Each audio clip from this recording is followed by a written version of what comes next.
Hai semua, welcome to Hipasikom. Aku Leslie. Di sini aku akan menjelaskan hal-hal esensial yang berkaitan dengan ilmu komputer. Nah, salah satunya di sini kita akan menjelaskan tentang Markdown Editor. Apa aja sih yang berkaitan dengan ini?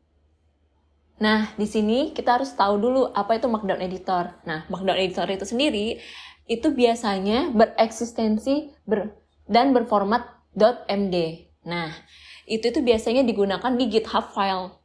Kenapa sih kita harus gunain Markdown? Nah, Markdown itu dibandingkan HTML sangat mempermudah untuk dalam penulisan dokumen web. Ada beberapa aplikasi yang biasa digunakan untuk Markdown Editor. Yang pertama itu ada untuk GitHub Keys, yang kedua itu Obsidian, yang ketiga itu Sublime Text, yang keempat Visual Studio Code, dan terakhir adalah Google Colab. Tetapi di sini kita akan menggunakan editor yaitu Google Colab dalam pembuatan dokumen. Kita akan belajar cara penulisan menggunakan Google Colab dalam membuat Markdown. Biasanya nih, dalam penulisan Markdown itu ada beberapa macam-macam cara penulisan. Tetapi di sini kita akan menjelaskan 7 penulisan sintaks Markdown yang biasa digunakan di Google Colab.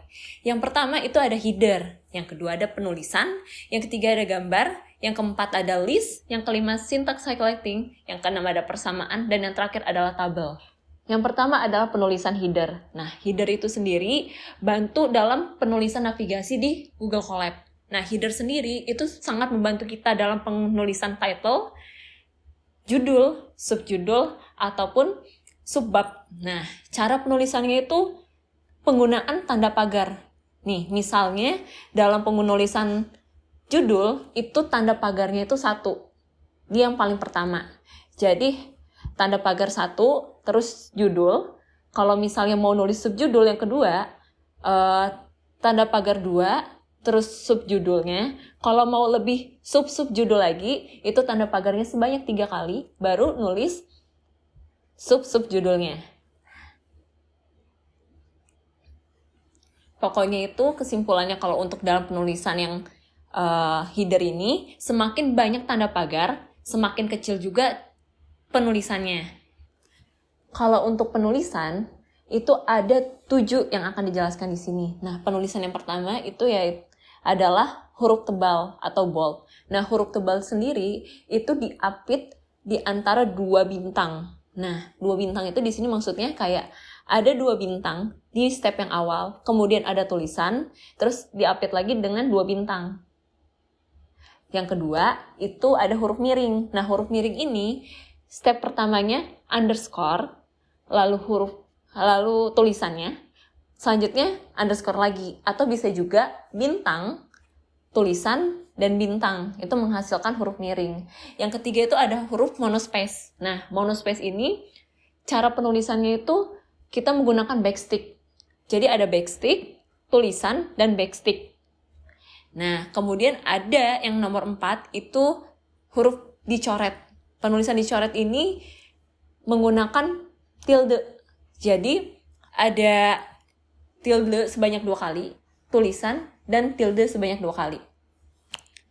Dan yang kelima itu ada tautan. Nah, kalau tautan itu menggunakan sintaks kurung buka kurung siku.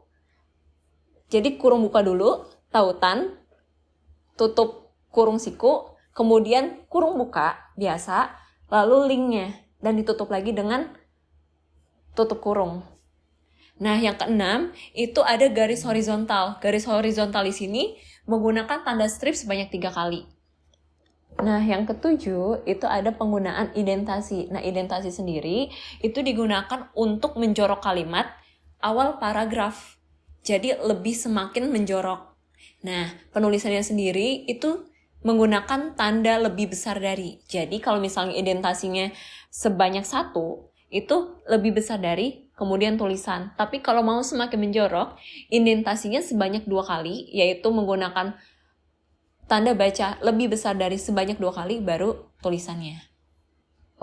Nah, yang ketiga, itu ada penulisan untuk gambar. Nah, gambar sendiri itu bisa disisipkan di dalam Markdown Editor.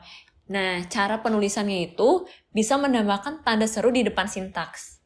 Jadi, penulisannya itu ada tanda seru, terus buka kurung siku, keterangan dari gambar yang ingin kita tambahkan, terus tutup kurung siku, kemudian buka kurung, dan masukkan tautan dari gambar, kemudian tutup kurung. Oke, untuk markdown selanjutnya yang nomor 4 adalah penulisan list. List ini digunakan untuk menuliskan secara berurutan. Bisa disimbolkan dalam bentuk numerik ataupun dalam bentuk bullet. Nah, kalau untuk penulisan dalam list yang numerik, itu dituliskan dalam bentuk angka yaitu 1, titik, spasi, kemudian penulisannya, kemudian kita enter, angka selanjutnya adalah 2 titik penulisannya, enter, dan kembali seperti cara yang awal. Jadi penulisannya secara berurutan 1, 2, 3, dan lain sebagainya. Nah, kalau untuk penulisan yang tidak berurutan, yang lebih tepat itu seperti bullet atau titik-titik, itu disimbolkan dalam bentuk bintang. Jadi bintang, spasi penulisannya, kemudian kita enter, bintang penulisan lagi, kemudian dan lain selanjutnya, sesuai dengan yang kita butuhkan.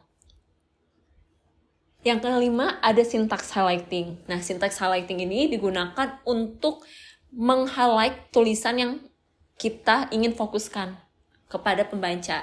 Nah, di sini cara untuk membungkus agar terlihat ada highlight-nya itu menggunakan backsticks sebanyak 3 kali. Nah, jadi gini. Pertama, kita tuliskan backstick sebanyak 3 kali, kemudian kita enter, lalu ada tulisan yang ingin kita highlight. Kemudian kita enter lagi dan tambahkan backstick 3 kali. Jadi kalau misalnya sudah, itu akan terbungkus highlight secara otomatis. Oke, yang keenam itu ada penulisan untuk persamaan dan simbol matematis. Kalau untuk penulisan untuk simbol matematis dan persamaan sendiri, itu digunakan untuk keperluan penelitian.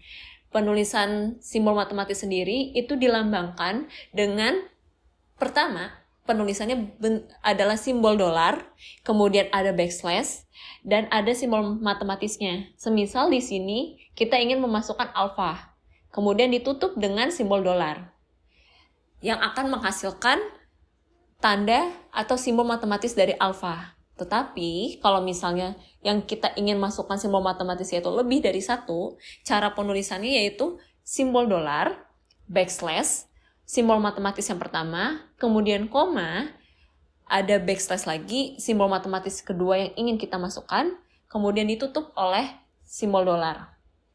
Oke, selanjutnya untuk persamaan, itu semisal di contoh ini adalah kasus untuk pembagian. Nah, pembagian sendiri penulisannya itu dolar, backslash, frac, yaitu sebagai fungsi untuk membagi, kemudian buka kurung kurawal itu untuk pembilang.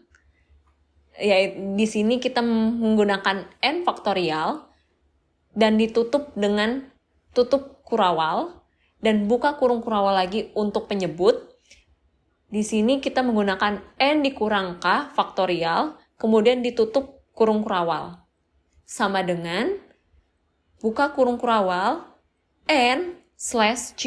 Choose di sini digunakan untuk memisahkan agar tulisan menjadi ke bawah.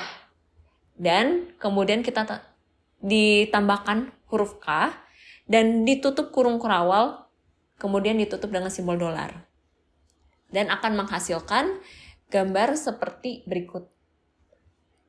Oke, untuk yang nomor 7 atau yang terakhir ini adalah penulisan untuk tabel. Tabel sendiri di cara penulisannya yaitu untuk baris pertama itu sebagai header, baris kedua itu sebagai pemisah antara body dengan headernya, dan yang ketiga adalah body tabelnya.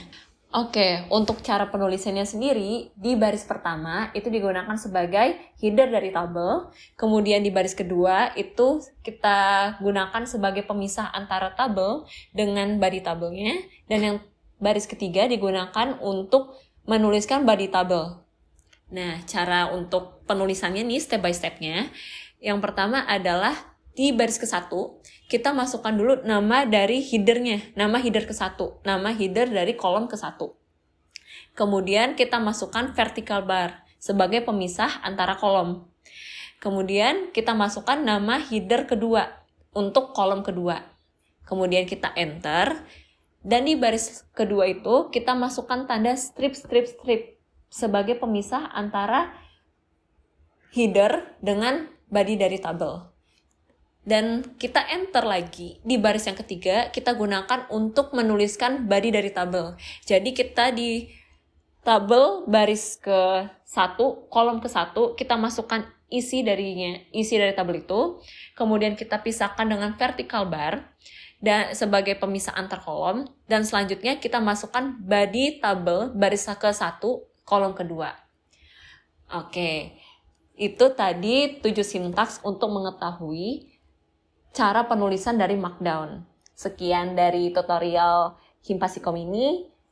Stay tune untuk melihat tutorial lainnya. Dadah!